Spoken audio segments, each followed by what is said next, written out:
समय की मांग थी। हम सनातन का नारा लगाते हैं, संस्कार का नारा लगाते हैं, संस्कृति का नारा लगाते हैं। ये सनातन, ये संस्कार, ये संस्कृति तभी बचेगी अगर हम इसके मूल तत्व को बचाएंगे। वो ब्राह्मण है, अर्चक ब्राह्मण है। और अगर हम उसी का संरक्षण, उसका पोषण नहीं कर पाएंगे तो निश्चित मानिए सनातन, ये संस्कार, ये संस्कृति, इनका भी हम पोषण और संरक्षण नहीं कर पाएंगे। आज अपने घर में, जिनके घर में बुजुर्ग नहीं है, कोई त्योहार आ जाए, देसी तिथि किसी से पूछ लीजिए, आपको पता नहीं होगा। और सबसे पहले घरों से अगर कुछ गायब हुआ है तो देसी तिथि के कैलेंडर गायब हो गए। किसी बच्चे से पूछ ले भादों का महीना कौन सा होता है, जेठ का, आषाढ़ कौन सा होता है, अमावस क्या होती है, लगता है कहां से यार, ये कौन से दूसरे संसार के शब्द बोल रहे हो। आप हमसे वैलेंटाइन की बात करें, आप फादर्स डे के बारे में पूछ लें, मदर्स डे के बारे में पूछ लें, फलान डे के बारे में पूछ लें, सारे डे याद हैं। ये सबसे बड़ा प्रहार हो रहा है हमारी संस्कृति संस्कार के ऊपर, सनातन के ऊपर। देखिए, जब तक हम उनको ये चीजें नहीं बताएंगे, और ये घर से शुरुआत करनी पड़ेगी। हमें सबसे पहले तो संकल्प लेना पड़ेगा, हम सब के घर में देसी तिथि वाला कैलेंडर हो और बच्चों को ज्ञान हो। जनवरी फरवरी के साथ साथ उनको सारे 12 के 12 महीने याद हो।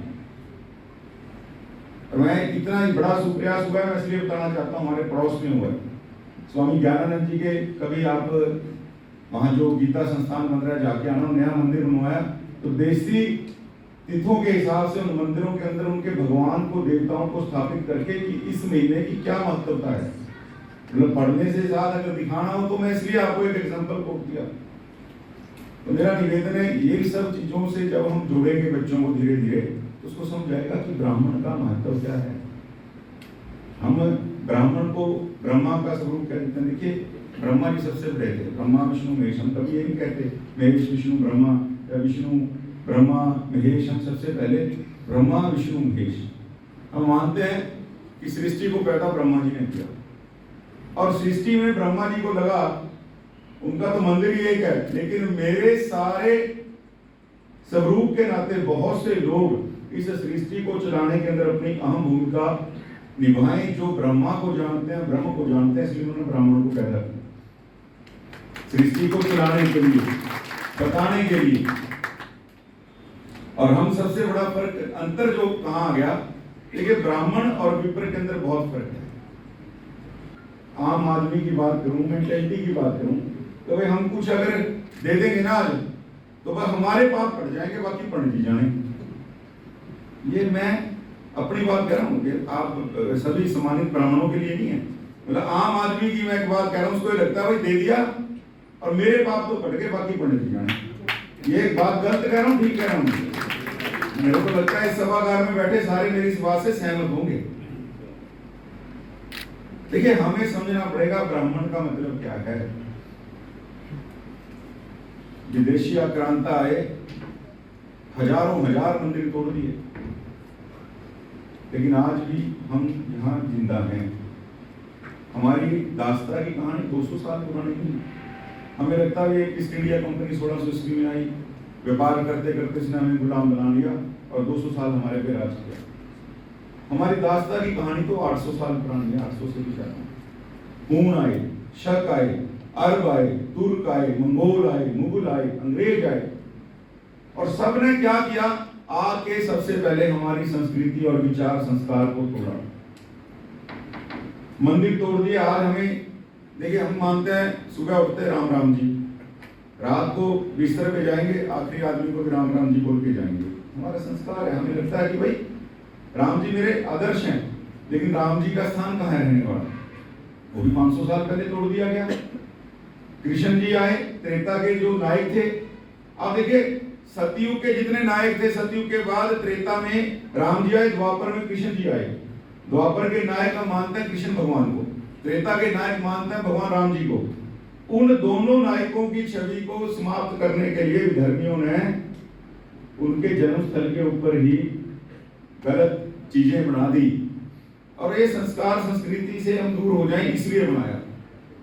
उन आक्रांताओं ने मंदिर तो तोड़ दिए, लेकिन नहीं तोड़ पाए तो हमारे जो ज्ञानी ब्राह्मण थे उनके हृदय में जो सनातन का मंदिर था उसको नहीं तोड़ पाए। इसी वजह से आज हमारी संस्कार और संस्कृति। और औरंगजेब के बारे में तो कहा जाता, मुझे नाम लेने में कोई तकलीफ नहीं है कि भाई वो एक कमल जनेऊ तोड़े बिना भोजन ग्रहण नहीं करता था जब तक उनको विधर्मी न अपना लेता था। 40 किलो जनेऊ, आप समझ सकते हैं जनेऊ का भार क्या होता है। जनेऊ का अपना भार कुछ नहीं होता, लेकिन जो ग्रहण करता है उसमें उसका भार जो होता है एक वो सनातन का धर्म ध्वजा वाहक बनता है जो जनेऊ को धारण करता है। उन्होंने इसलिए मंदिर भी तोड़े और जो जनेऊ डालने वाले लोग थे उनको भी विधर्मी बनाने का काम किया। ब्राह्मण समाज को अहंकार का ज्ञान है और दूसरे लोगों को जब ज्ञान का अहंकार होता है तो ब्राह्मण ही उसको दूर करता है। ये बात समझने की है। उनको अहंकार का ज्ञान है, यानी इनको पता है अहंकार क्या है, और दूसरों को जब ज्ञान का अहंकार होता है, उसको लगता है कि मैं बहुत पढ़ लिख लिया, तो ब्राह्मण ही उसको शांत करता है। हमारे लिए ये एक तरह से हमारे गाइड हैं, एक तरह से हमारे अभिभावक हैं, हमारे मेंटर हैं सनातन के। तो मेरा निवेदन है हमें भी पूरे समाज के जो साथी आए हैं उनको उसी नाते ट्रीट भी करना चाहिए, उनकी गरिमा को उसी नाते स्थापित भी करना चाहिए। और मेरा इस समाज से भी निवेदन है कि हम अपनी उस गरिमा को दोबारा उस परम वैभव तक ले जाने के लिए हमारे समाज की तरफ से भी प्रयत्न हो। मैं नंद किशोर जी यहाँ बैठे हैं, सुमन पांडे जी, इनसे भी ये निवेदन करूँगा करवल। और अभी नरेश जी पीछे में जब आया था मंदिर, तो मैंने एक निवेदन किया था। ठीक है, मैं ये बिल्कुल नहीं कह रहा कि हमारे इस समाज के साथी के बच्चे को आगे पढ़ने का नहीं काम, वो भी इंजीनियर बने, वो भी डॉक्टर बने, वो भी बड़ा IAS ऑफिसर बने, लेकिन मेरा एक निवेदन है समाज के साथ। आपके 3 बच्चे हैं, 4 बच्चे हैं, कम से कम एक बच्चे को पढ़ा के प्रकांड पंडित जरूर बनाएंगे। सनातन संस्कार संस्कृति कभी बचेगी, वरना हमें बताने वाला कोई नहीं रहेगा। जो आगे की पीढ़ी है उसका हाल तो देखो, औरंगजेब को तो बहुत समय लगा पीढ़ी को नष्ट नहीं कर पाया। ये पाश्चात्य वाला है तो वायरस जो फैल रहा है कोरोना से भी भयंकर वायरस है, ये समाप्त कर देगा 20, 30, 40 साल में। आप मथुरा वृंदावन की सड़कों पे जाओगे, आपको विदेशी युवतियां और युवक आपके पारंपरिक वेशभूषा के अंदर मिलेंगे। वो कृष्ण कृष्ण श्याम श्याम करते झूमते मिलेंगे, लेकिन अपने वाले वहां इसलिए जाते हैं भाई चलो भाई पिकनिक मनाए। वो साथ में मंदिर भी है ना, तो वहां माथा टेक लेंगे, लेकिन पहला शब्द क्या होगा, यार यहाँ से 2 दिन घूमने चलते हैं, माथा भी टेक लेंगे, चलो दोनों काम हो जाए। माथा पीछे रह गया, भगवान को मिलना पीछे रह गया। तो मेरा निवेदन है एक बच्चा जरूर आप संस्कारों से युक्त बनाएं। और देखिए इस समाज के अंदर कितनी बड़ी खाई आने वाली है ना, बच्चे को आजीविका तो मिलेगी और इज्जत भी मिलेगी। आज समाज के लोग, जैसा मैंने कहा, समाज के अंदर डर भी है। समाज जितना तेज भाग रहा है ना, जितनी तेज गाड़ी होगी उसमें बैठने वाले को उतना डर भी लगेगा। समाज जितनी जल्दी से अपनी जड़ों से दूर जा रहा है, उसके मन में एक डर जरूर है, यार पंडित जी के 2 बार पैर छू लो मेरे पाप कम हो जाएंगे, हमें पता नहीं कितने कर दिए होंगे रास्ते में। और भगवान के आगे उनका विश्वास भी इसीलिए बढ़ रहा है थोड़ा सा, कि भाई उनको पता, दिन में पता नहीं वो क्या पाप कर रहे हैं, कहाँ गलती से क्या कर दिया, लेकिन वो डर के वजह से है, श्रद्धा की वजह से नहीं है। उसको श्रद्धा पर कन्वर्ट करना है। आपको अपने बच्चों के लिए मैं इसलिए निवेदन कर रहा हूँ, एक बच्चा जरूर पढ़ लिख के, क्योंकि हमारे यहाँ सनातन धर्म सभा की तरफ से स्कूल चलता था। मैंने नरेश जी से बात की, बोले 3 बच्चे रह गए थे उसमें। अब उन 3 बच्चों को लेकर स्कूल नहीं चल सकता था। मैंने कहा जी आप 20 करें, 2 बच्चों की पढ़ाई का जो खर्चा होगा, जो अर्चक मंडली के नाते जो संस्कृत में पढ़ना चाहते हैं, आगे विद्वान बनना चाहते हैं, इस पंडिताई के महत्वपूर्ण काम को जारी रखना चाहते हैं, तो उन 2 बच्चों की पढ़ाई का सारा खर्चा मैं वहन करूँगा। मैंने और मैं नहीं, समाज में बहुत से लोग हैं, आप 20 की संख्या करें, 30 की स्कूल तो देखो तभी चलेगा जी, 2 या 3 बच्चों की संख्या के ऊपर तो स्कूल नहीं चल सकता। आज बड़ा तकलीफ है, लेकिन मैं आज भी अभिवादन करता हूँ इस सम्मानित समाज का, अर्चक ब्राह्मण समाज का, कि आज भी समय के साथ सनातन का क्षरण तो हुआ, लेकिन उसके मूल स्वरूप को आपने बचाए रखा। इसके लिए सबसे पहले मैं आपका हृदय से आभारी हूँ, आपको वंदन करता हूँ, आपने बचा के रखा है।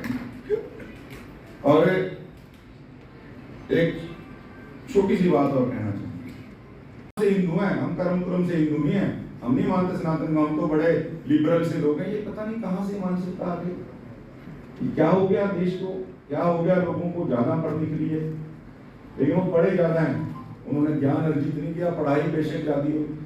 आप कभी उठ के किसी समाज को गाली देते हो, आप कभी उठ के किसी देवी देवता, तब ये फैशन बन गया है और वो वायरल हो जाती है, आदमी को लगता है कि मैं बहुत पॉपुलर बन गया, सेलिब्रिटी बन गया। इन सब चीजों से भी समाज को जभी बचाया जा सकता है, उसको मूल से तभी जोड़ा जा सकता है जब आप अपने मूल से जुड़ेंगे। मेरा निवेदन है, पहले आप अपने मूल से जरूर जुड़ें।